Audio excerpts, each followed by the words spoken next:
नमस्कार दोस्तों, GS smart class में आप सभी का स्वागत है। आज मैं आप लोगों के लिए आधुनिक भारत के अंतर्गत बंगाल के प्रथम गवर्नर रॉबर्ट क्लाइव के संबंध में जानकारी लेकर आया हूं। बंगाल के प्रथम गवर्नर का नाम रॉबर्ट क्लाइव था। रॉबर्ट क्लाइव का भारत में 2 शासनकाल है, यानी कहने का तात्पर्य यह है कि उन्होंने 2 अलग अलग टर्म में भारत पर गवर्नर के रूप में कार्य किया।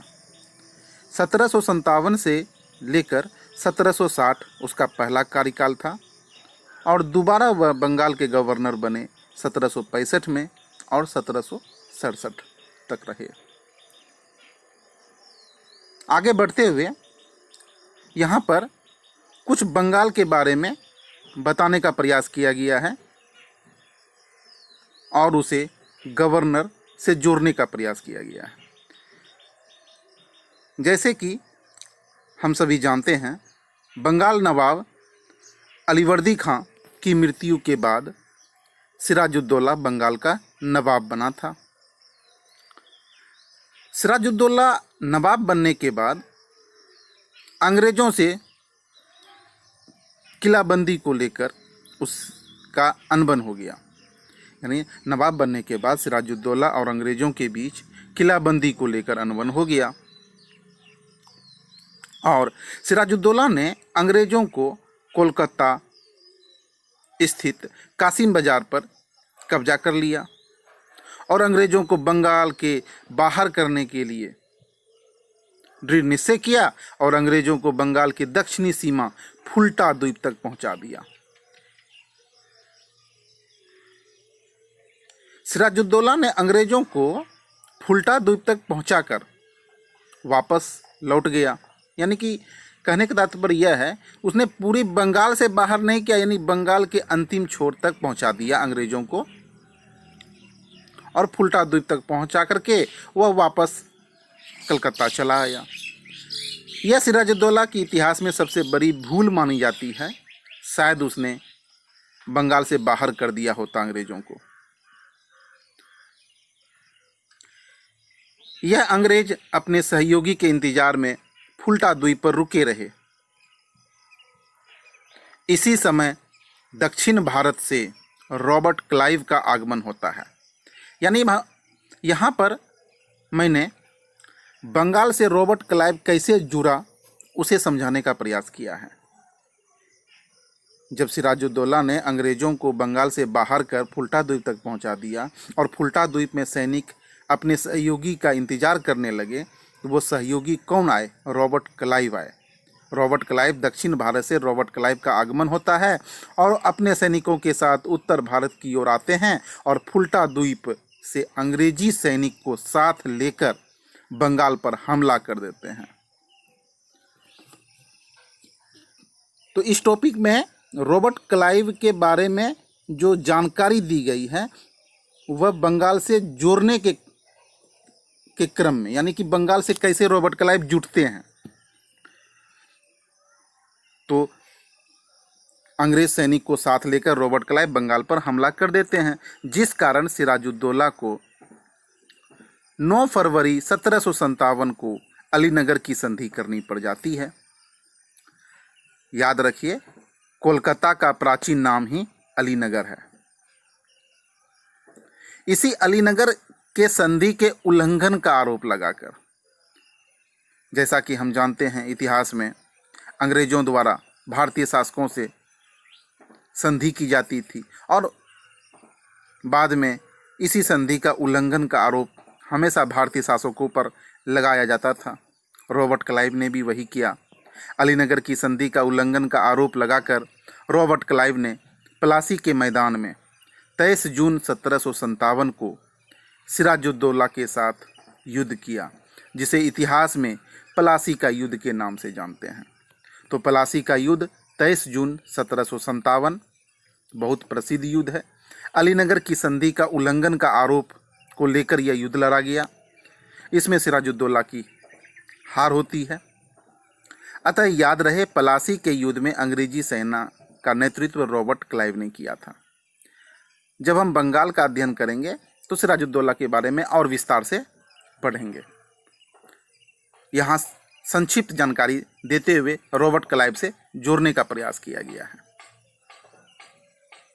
इस तरह 1757 से 1760 ईस्वी तक बंगाल के गवर्नर रॉबर्ट क्लाइव का पहला कार्यकाल पूरा हो जाता है।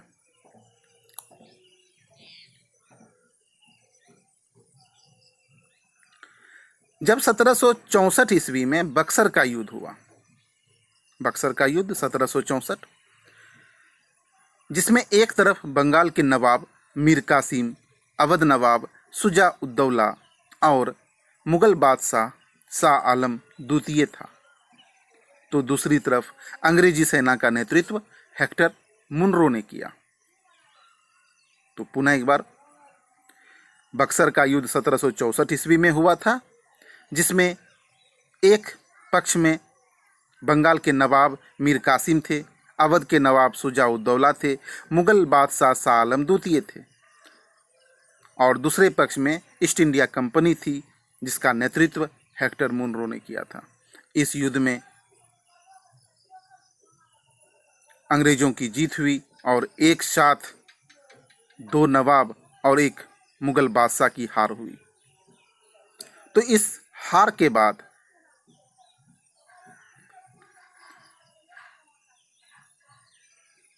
जब संधि करने की बात हुई, तो संधि में क्या क्या बातें रखी जाए, कौन सी बातों को मनवाया जाए, तो इस पर विचार करने के लिए पुनः 1765 ईस्वी में रॉबर्ट क्लाइव को भारत बुलाया गया। अर्थात जब बक्सर के युद्ध 1764 ईस्वी में ईस्ट इंडिया कंपनी को जीत मिली, तब 1765 ईस्वी में इलाहाबाद की संधि का मसौदा तैयार करने के लिए इंग्लैंड से रॉबर्ट क्लाइव को दोबारा भारत बुलाया गया, क्योंकि उसकी कूटनीति काफ़ी अधिक थी। रॉबर्ट क्लाइव 1765 ईस्वी में पुनः बंगाल का गवर्नर बना और संधि का मसौदा तैयार किया, यानी कौन कौन बातें संधि में होनी चाहिए। संधि, इलाहाबाद की जो संधि है वह 2 अलग अलग संधि समय में हुई। एक संधि अवध के नवाब शुजा उद्दौला के साथ हुई और एक मुगल बादशाह शाह आलम द्वितीय के साथ हुई। 1765 ईस्वी में रॉबर्ट क्लाइव ने बंगाल में द्वैध शासन की शुरुआत की, यानी दोहरी शासन नीति की शुरुआत।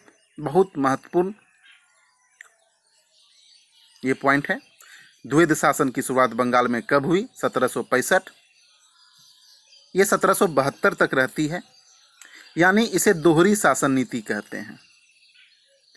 द्वैध शासन के अंतर्गत रॉबर्ट क्लाइव ने राजस्व, यानी जिससे आय प्राप्त होती है, सैनिक और विदेश से संबंधित मामले अपने पास रखे और शासन चलाने की जिम्मेदारी नवाब के हाथों में दे दी। यानी कहने का तात्पर्य यह है कि द्वैध शासन के अंतर्गत रॉबर्ट क्लाइव ने उस विभाग को अपने पास रखा जिससे आय प्राप्त होती थी, यानी जिसमें जवाबदेही नाम की कोई चीज़ नहीं थी, केवल इनकम होती थी, उसे अंग्रेजों ने अपने पास रखा। और जिस विभाग में जिम्मे उत्तरदायित्व था, जवाबदेही थी, उसे बंगाल नवाब के हाथों में छोड़ दिया गया। इसी को द्वैध शासन कहते हैं। कहा जाता है यह द्वैध शासन की मार इतनी भयावह थी